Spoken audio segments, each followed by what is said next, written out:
السلام علیکم ورحمۃ اللہ وبرکاتہ۔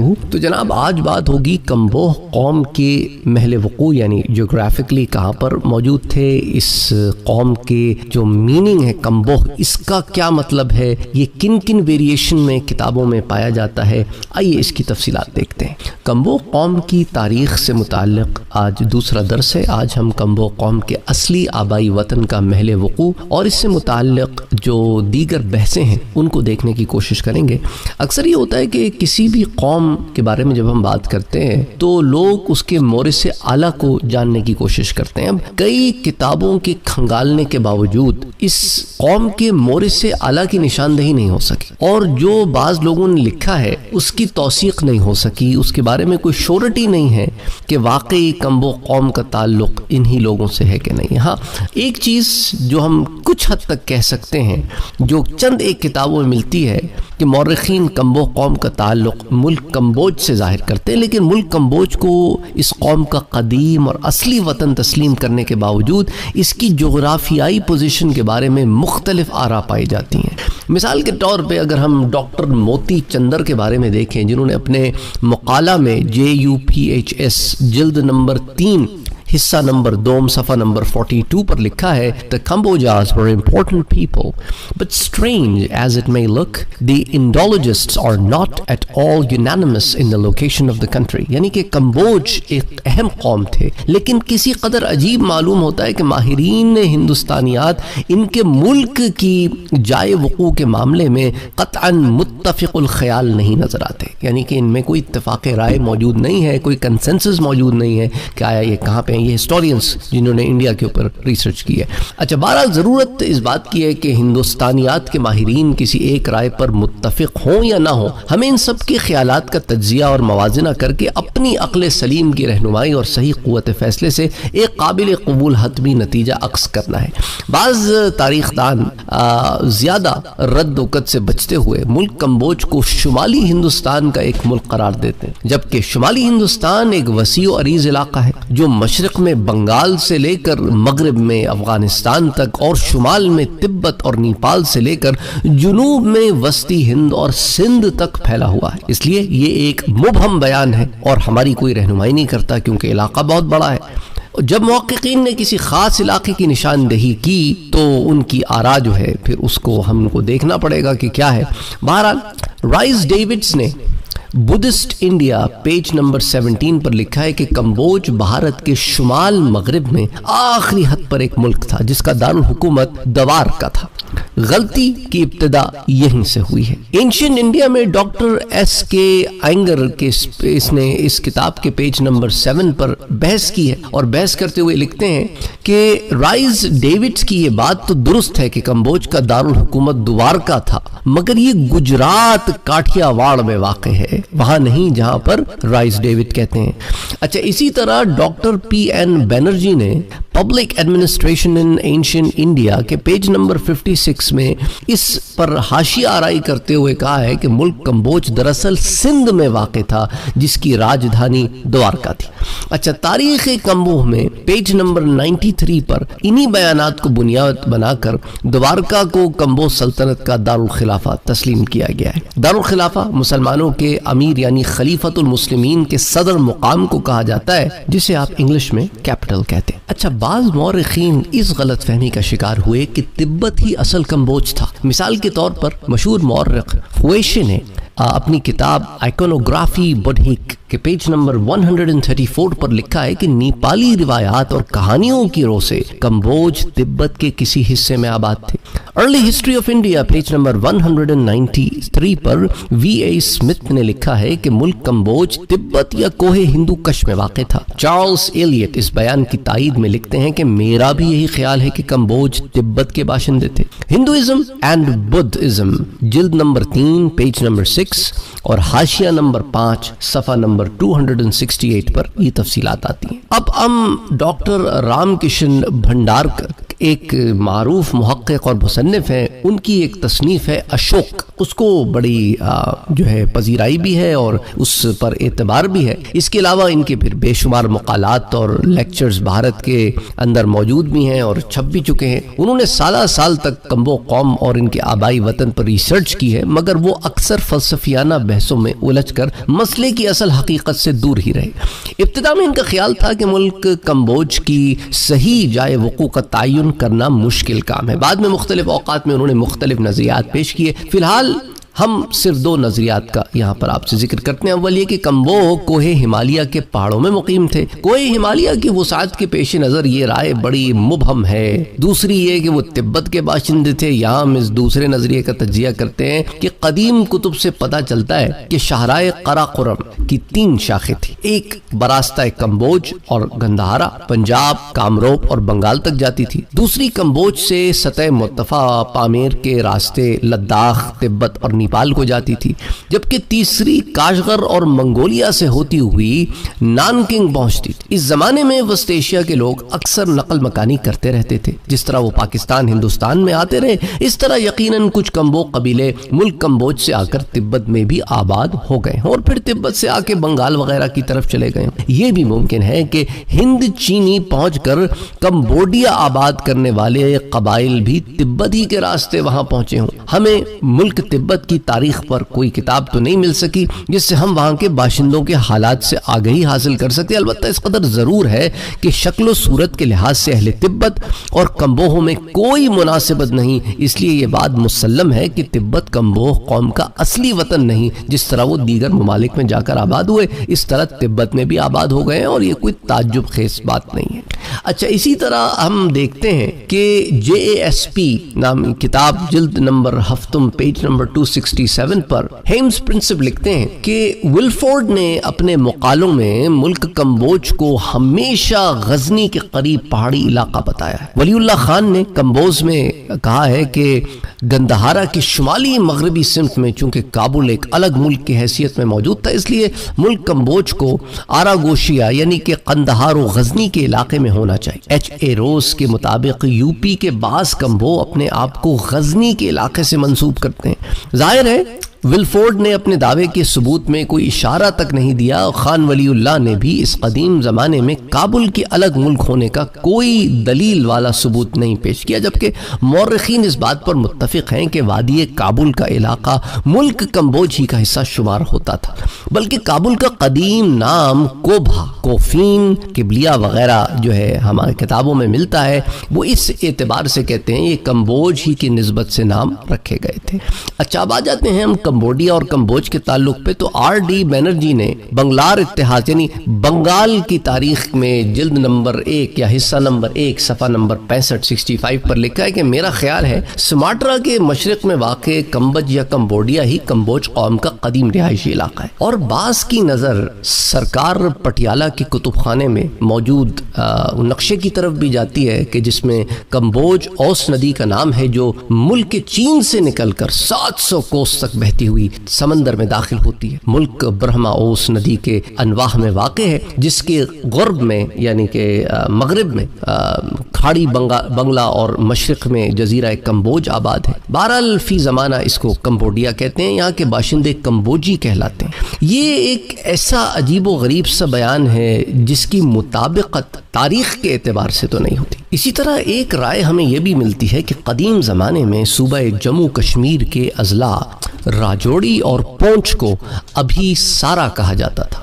ڈاکٹر DR بھنڈارکر نے شروع میں اس خیال کو خصوصی تقویت دی کہ کمبوج کشمیر کے جنوب اور جنوب مشرقی حصے ابھی سار سے لے کر کافرستان تک کے علاقے میں آباد تھے۔ ایک مضمون میں انہوں نے یہ بھی لکھا کہ ممکن ہے وہ سندھ کے شمال مغرب میں جا بسے ہوں، مگر یہ محض امکانی نظریہ ہے جس کی صداقت پر یقین کرنا بہت مشکل ہے۔ اسی طرح اور بھی بہت ساری آراء ہیں۔ مثال کے طور پر رائے چودھری نے راجوڑی کے علاقے کو ملک کمبوج ثابت کرتے ہوئے لکھا ہے کہ راجوڑی وغیرہ کے باشندے شکل و صورت میں بھدے اور سیدھے سادے ہیں، عادات و خصائل کے لحاظ سے اکھڑ، جاہل اور تشدد پسند ہیں، بگڑی ہوئی بولی بولتے ہیں، ان میں اخلاق کی کمی ہے، ایمانداری برائے نام ہے، وہ لوگ بھارت کے باشندے ہی نہیں۔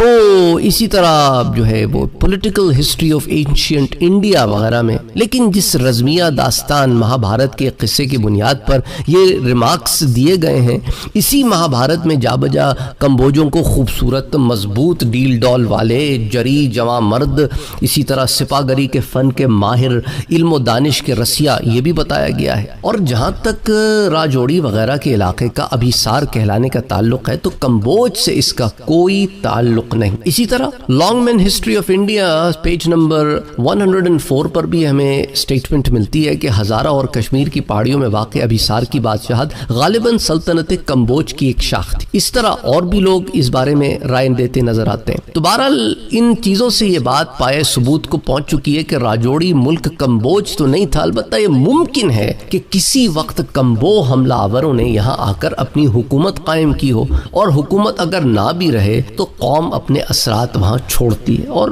آپس میں میل جول کی وجہ سے، شادی بیاہ کی وجہ سے کوئی نہ کوئی نسلیں وہاں آباد رہتی ہیں۔ اچھا، اب آ جاتے ہیں کچھ متفرق بیانات کے بارے میں بات کرتے ہیں جو ملک کمبوج کی جائے وقوع سے متعلق ہیں، کہ ایس ایم علی نے جیوگرافی آف پرناس پیج نمبر 145 پر لکھا ہے کہ ملک کمبوج دریائے کنہار کی گھاٹی میں آباد تھا اور اس میں کمبوج لوگ بسے ہوئے تھے۔ قدیم پرانوں میں یہ کہیں نہیں لکھا ہوا کہ کمبوج لوگ سندھ کی گھاٹی کے کسی بھی حصے میں آباد تھے۔ پرانوں میں صرف کمبوج آگنا یعنی کمبوج قبیلے کا ذکر آیا۔ سچ تو یہ ہے کہ ان کا ملک کامدیش یا کافرستان دریائے کنہار کے شمالی علاقے کے آس پاس تھا۔ بعد میں وہ لوگ دریائے کنہار تک پہنچ گئے ہوں گے، جس کی وجہ سے پرانوں میں ان کا ذکر اس علاقے میں بیان کیا گیا۔ تو یہ ایک ہمیں رائے یہاں پر بھی ملتی ہے۔ اچھا، اسی طرح ایک اور رائے ہمیں ایک کتاب ہے سپلیمنٹڈ گلوسری، یہ H M Elliot page number 304 پر لکھتے ہیں کہ میکرنڈل نے سیاہ یوان چونگ کے کھاؤف یعنی کہ کوبھایا یا کابل یا افغانستان کو کمبوج ملک تسلیم کیا۔ اسی بنا پر مسٹر ایلیٹ اسی میں آگے لکھتے ہیں the Sanskrit name of Kabul is Kamboj and this is so similar to Kambo that on the authority of their own tradition these people may be safely regarded to have been the ancient inhabitants of Kabul۔ یعنی کابل کا سنسکرت نام کمبوج ہے، اور یہ لفظ کمبو اس قدر مماثلت رکھتا ہے اس چیز سے کہ ان کی اپنی روایت کی بنیاد پر ان لوگوں کو بڑے یقین سے کابل کے قدیم باشندے کہا جا سکتا ہے۔ اس خیال کی تائید Longman history of India 1940 میں لکھی ہوئی اس کتاب کے پیج نمبر 92 کے ان الفاظ سے ہوتی ہے کہ اغلب خیال یہ ہے کہ کمبوج گندھارا کے عین مغرب میں واقع تھا اور اس کی حدود کافرستان تک پھیلی ہوئی تھی، جہاں کمبوجی نام کے قبائل آج بھی موجود ہیں۔ پشاور گندھارا کا دارالحکومت تھا اور اس کے مغرب میں کابل ہی واقع ہے۔ اسی کتاب کے پیج 130 پر بلکہ یہ بھی لکھا ہے کہ چندر گپت کی وسیع سلطنت میں زیر تسلط صوبوں کے علاوہ ایسے بھی کئی ملک ہوں گے جن کو فتح کرنے کے بعد جاگیرداری بنیاد پر آزاد رہنے دیا گیا ہو، اور اس ضمن میں بھی آپ کو کچھ اور انفارمیشن مختلف کتابوں میں مل جاتی ہے۔ اسی طرح بعض لوگوں نے کچھ اور آراء جو ہے ان کا اظہار کیا ہے۔ تو اب ان اتنی ساری رائےوں کا خلاصہ کیا ہے کہ کچھ لوگ کہتے ہیں کہ ان کے آباء و اجداد کشمیر سے نقل مکانی کر کے آئے تھے، بعض لوگ اپنا پرانا وطن موجودہ غزنی یا خلیج کھمبائیت کے قریب واقع گڑھ گجنی کو بتاتے ہیں، کچھ لوگ راجہ سود خشن کو اپنا مورث اعلیٰ سمجھتے ہیں اور کہتے ہیں کہ سود خشن کی موت کے بعد ان کی قوم نابہا یا شہر مالیر کوٹلا اور پٹیالہ کے درمیان واقع ہوئی اور پھر وہاں پر جا کر یہ بس گئے۔ بعض کہتے ہیں کہ یوپی کے کچھ لوگ کہتے ہیں جی کہ وہ ایران سے تعلق رکھتے ہیں اور ان کے خاندان کی نسبت کے امبو یعنی کمبوہوں کا گروہ کہلاتی ہے، تو جو بعد میں جا کے کمبو بن گیا۔ اچھا، کچھ کمبو ایران کے کچھ خاندان ہیں ان سے تعلق اپنا جوڑتے ہیں جو بادشاہ کمبوجا دوم کو کمبوج قوم کا وہ مورث اعلیٰ سمجھتے ہیں۔ تو یہ مختلف آراء ہیں ضمن میں کہ کمبوج کا اصل وطن کون سا تھا۔ یہ اس لیے میں نے آپ سے کہا نا کہ اس کے اندر کوئی حتمی رائے نہیں ہے، اتنی زیادہ آراء ہیں لوکل ہسٹورینز کی بھی اور ویسٹرن آتھرز کی بھی، اور دوسرے اور ممالک سے آنے والے لوگ جنہوں نے ہندوستان میں آئے اور یہاں پہ ریسرچ کی، انہوں نے اس کے بارے میں مختلف رائےوں کا اظہار کیا ہے۔ تو ایک رائے یہ بھی ہو سکتی ہے کہ یہ قوم نے بہت زیادہ موومنٹ کی ہو یا فاتح رہے ہوں فتح کرتے کرتے مختلف علاقوں میں چلے گئے ہوں تو وہاں جہاں جہاں تک یہ پہنچے وہاں ان کے ملک موجود ہیں یا ان کے باشندے موجود ہیں۔ اچھا، اب سطح مرتفع پامیر، ہندو کش اور بدخشاں، اس کے متعلق بھی ذرا بات کر لیتے ہیں کہ ان کا پھر ملک کمبوج سے کیا تعلق ہے۔ مورخین اور محققین کی ایک بڑی جماعت ان سکولرز پر مشتمل ہے جو یہ خیالات سے اتفاق نہیں رکھتے جو میں نے ابھی آپ سے بیان کیا۔ مثال کے طور پر پرتری بھون داس ایل شاہ نے اینشنٹ انڈیا نامی ایک کتاب لکھی، اس کے جلد نمبر 1 یعنی والیوم 1 پیج نمبر 37 38 سے 52 تک کافی طویل انہوں نے اس بارے میں لکھا ہے کہ زمانہ قدیم کی مشہور 16 سلطنتوں میں سے 3 ہر لحاظ سے دوسری 13 بادشاہتوں سے عظیم تر تھیں۔ یہ نمبر 1 پہ وہ لکھتے ہیں کمبوج راشٹر، نمبر 2 پہ لکھتے ہیں سندھ اور نمبر 3 پہ لکھتے ہیں مگدھ۔ یہ 3 سلطنتیں تھیں۔ تو پھر اس کے بعد کمبوجا موجودہ افغانستان کے شمال کا علاقہ تھا اور ملک کی زبان جو ہے وہ خروشٹی تھی۔ تو اس ضمن میں وہ یہ لکھتے ہیں کہ کمبوجا was the name given to the region in the north of modern Afghanistan and the language of the country was called Kharoshti۔ اچھا، اسی طرح نند لال دے نے قدیم اور زمانے وسطی کے بھارت کی جغرافیکل ڈکشنری کے پیج نمبر 87 پر لکھا ہے کہ افغانستان یا کم از کم اس کا شمالی حصہ کمبوج دیس تھا۔ اسی طرح ڈاکٹر ایم اے اسٹائن نے راج ترنگی جلد نمبر 1 پیج نمبر 136 پر لکھا ہے کہ یہ بات بلا خوف جو ہے کہی جا سکتی ہے کہ افغانستان کا مشرقی حصہ یہ کمبوج کہلاتا تھا۔ اسی طرح راج ترنگی یہ بھی اس ضمن میں لکھتے ہیں the country of Cambodia is the eastern part of Afghanistan۔ تو ایسٹرن پارٹ آف افغانستان کو وہ کہتے ہیں کہ یہ کمبوج ریاست تھی۔ اس میں وہی بات ہے کہ جتنے منہ اتنی باتیں، بہت سارے اس میں آراء موجود ہیں۔ تو اسی لیے میں نے جیسے آپ سے کہا کہ تعین کرنا بہت مشکل ہے کہ ایگزیکٹلی ان کا تعلق کس علاقے تھا اور کہاں سے یہ نکلے تھے۔ اچھا، اب جب معاملہ اتنا گمبھیر ہو جائے ایسے حالات میں، جب کسی قوم یا گروہ کے اصل وطن کے بارے میں ابہام پایا جاتا ہے، یعنی مختلف رائے ہیں، شبہات ہیں، تو اس قوم یا گروہ کی جو زبان ہوتی ہے نا وہ اس سلسلے میں بڑی مدد کرتی ہے آپ کی۔ تو جو ماہر لسانیات سے ہوتے ہیں نا، جنہیں آپ لنگوسٹک کے ایکسپرٹس کہتے ہیں، تو لسانیات کے ماہرین جو ہیں انہوں نے بھی اس مسئلے کے حل میں کافی مدد کی ہے، یا اس کے اندر کچھ نہ کچھ انہوں نے اپنی رائے کا ضرور اظہار کیا ہے۔ تو اس کا آغاز ہم کرتے ہیں یاسکا چاریہ سے۔ انہوں نے اس پر بڑی طویل بحث کی، اس کا حاصل یہ تھا اس بحث کا، وہ کہتے ہیں جی کمبوج لوگوں کی بود و باش کا اصل مقام پامیر اور بدخشاں کا علاقہ ہے۔ George Abraham Grierson, German Ernst Kuhn اور دوسرے کئی ماہرین نے ان کے اس بیان کو تسلیم بھی کیا ہے۔ مورخین اور ماہرین لسانیات اس بات پر متفق ہیں کہ اس تمام علاقے کی زبان گلچا تھی۔ ودیا لنکار کا خیال ہے کہ بدخشاں کے لوگ یعنی کمبوج بھی اسی تاجک نسل سے ہیں جس سے گلچا زبان بولنے والے لوگ ہیں۔ ایک بات اور ذہن نشین کرنا ضروری ہے کہ بدخشاں پہلی دوسری صدی قبل مسیح میں تو خاردیس یا تخارستان کہلانے لگا تھا۔ تو ان کا ماہر لسانیات کا یہ کہنا ہے کہ کمبوج ایک نسلی نام تھا جس میں پورا بدخشاں کا علاقہ شامل تھا۔ مہاراجا اشوک کے کتبوں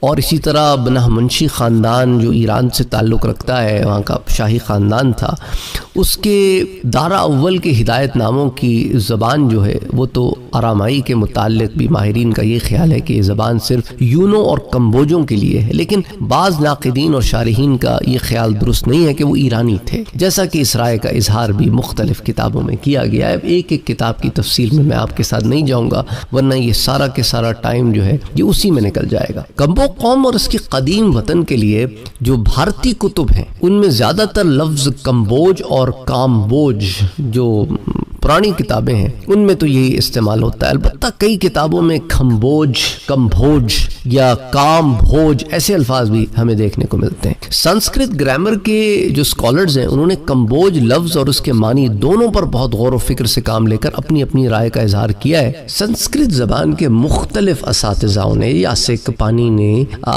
پتنجلی وغیرہ نے اپنی اپنی تصانیف میں لفظ کمبوج استعمال کیا ہے، جبکہ رامائن، مہا بھارت، پرانو اور دوسری کتابوں میں لفظ کامبوج استعمال کیا گیا ہے۔ اب پہلے جن کا میں نے آپ سے ذکر کیا، یاسک، پانینی وغیرہ، تو ان کی رائے ہے کہ کمبوج ایسا لفظ ہے جس سے ملک کے نام کے علاوہ کمبوج خشتری کی اولاد اور کمبوج راجہ وغیرہ کے مطلب بھی نکلتے ہیں، جبکہ دوسرے ممالک مثلا مگدھ، سندھ اور دوسرے وغیرہ لفظ جو ہیں وہ صرف ملک کو ظاہر کرتے ہیں، وہاں کے رہنے والوں کے لیے استعمال نہیں ہو سکتے۔ اس کے لیے پھر مگدی، سندھی وغیرہ کہا جائے گا، جبکہ کمبوج ملک اور قوم دونوں کے لیے یہ لفظ استعمال ہوتا ہے۔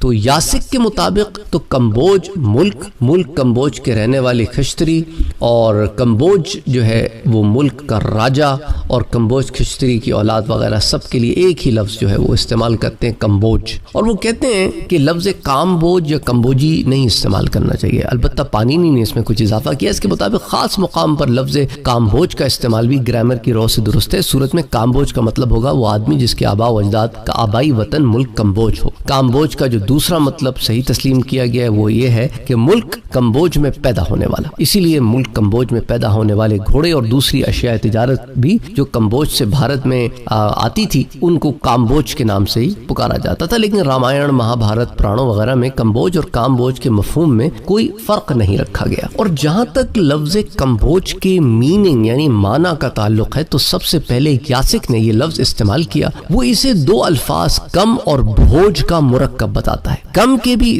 دو معنی لکھے گئے، ایک خوبصورت، عمدہ، پسندیدہ اور دوسرے کمبل۔ لفظ بھوج کے معنی جو ہے وہ بھوگ یا استعمال کرنے والا، گویا پہلے معنی ہوئے عمدہ اشیاء استعمال کرنے والے، مرغوب اور پسندیدہ کھانے والے۔ اس کی وجہ یہ ہے کہ ملک کمبوج میں بہترین قسم کے پھل، شہد اور عمدہ چاول وغیرہ کی بہتات تھی۔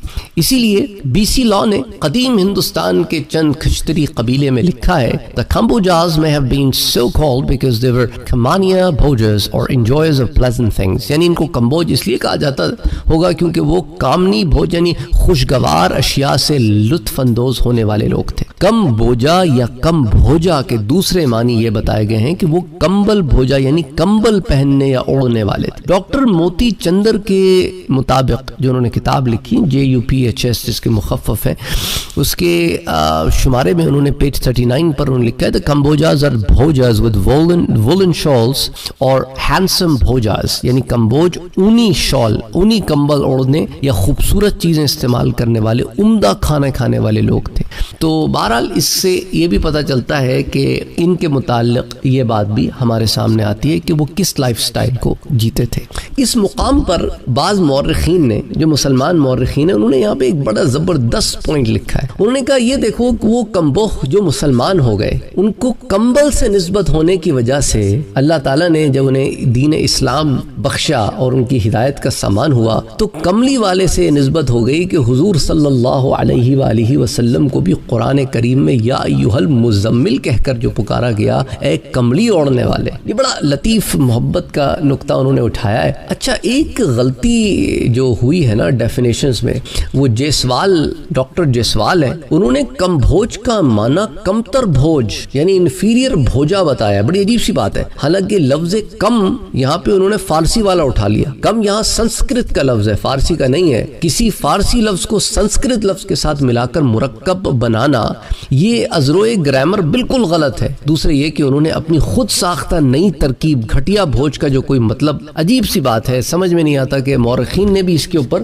بڑی نشاندہی کی ہے کہ انہیں اس قسم کی عجیب و غریب سی ڈیفینیشن نہیں نکالنی چاہیے تھی۔ اسی طرح ایک لفظ ہم پاتے ہیں کمبوج، یہ یوپی کا علاقے میں، ہریانہ کے علاقے میں، ہندو کمبوہوں میں یہی لفظ رائج ہے۔ ان علاقوں کے لوگ فخریہ طور پر خود کو خشتری کمبوج کہتے ہیں۔ مشرقی پنجاب کے ہندو اور سکھ بھی یہی لفظ کمبوج استعمال کرتے ہیں۔ البتہ اب سکھوں میں کمبوج قوم کی بجائے گوت لکھنے کا رواج بڑھتا جا رہا ہے۔ مشرقی پنجاب کے شہر مالیر کوٹلا میں مسلمان کمبو بہت تعداد میں موجود ہیں۔ ہندو سکھ بھائیوں کے زیر اثر وہ بھی کمبوج کہلانے لگے ہیں۔ یہاں تک کہ اسلامیہ کمبو ہائی اسکول اسلامیہ کمبوج ہائی اسکول کے نام سے رجسٹر ہو گیا۔ اچھا، لفظ کمبوہ کی تحقیق میں مورخین یہ لکھتے ہیں کہ لفظ کمبوج میں سے جیم کا نکال کے ساؤنڈ ہا کی ساؤنڈ لگا لگا دی گئی ہے، جیسا کہ راجا سے رائے بن گیا، تو کمبوج کے مقابلے میں کمبوہ جو ہے وہ زیادہ فصیح ہے۔ پاکستان اور ہندوستان کے مسلمان کمبوہ یہی لفظ استعمال کرتے ہیں، لیکن مراد کمبوج ہی ہوتی ہے۔ زبان کا ایک عام اصول ہے کہ اس کی دو شکلیں ہوتی ہیں، ایک وہ جو عام لوگ بولتے ہیں اور ایک وہ جو لٹریچر میں موجود ہوتا ہے۔ اچھا، اسی طرح ہم دیکھتے ہیں کمبوہ ایک لفظ، در حقیقت یہ لفظ کمبوہ کاف میم بے واو ہے تھا، جس کو کاف نون بے واو ہے لکھا جانے لگا، تو بھارت میں لکھی گئی فارسی کتب میں اکثر اسی طرح لکھنے میں آیا ہے۔ بطور مثال فارسی میں کچھ ایسے الفاظ ہوتے ہیں جنہیں آپ جب اردو میں لکھتے ہیں تو ان کو اس طرح نہیں لکھتے جس طرح یہ فارسی میں لکھے جاتے ہیں۔ اس کی بہت ساری مثالیں، اب ہم لٹریچر وغیرہ میں نہیں جاتے۔ تو آج تو ہم نے ڈسکس کیا کہ کمبوہ قوم جو ہے وہ ان کی لنگوسٹکس کے متعلق کچھ باتیں، ان کی لوکیشن کے متعلق کچھ باتیں، ان کے نام کے متعلق کچھ باتیں۔ اگلی دفعہ پھر ہم سٹارٹ کریں گے کہ ان کی ابتدا اور ان کی قومیت، اور اسی سے ملتے جلتے کچھ اور باتوں پر بات کریں گے انشاءاللہ تعالی۔ السلام علیکم ورحمۃ اللہ وبرکاتہ۔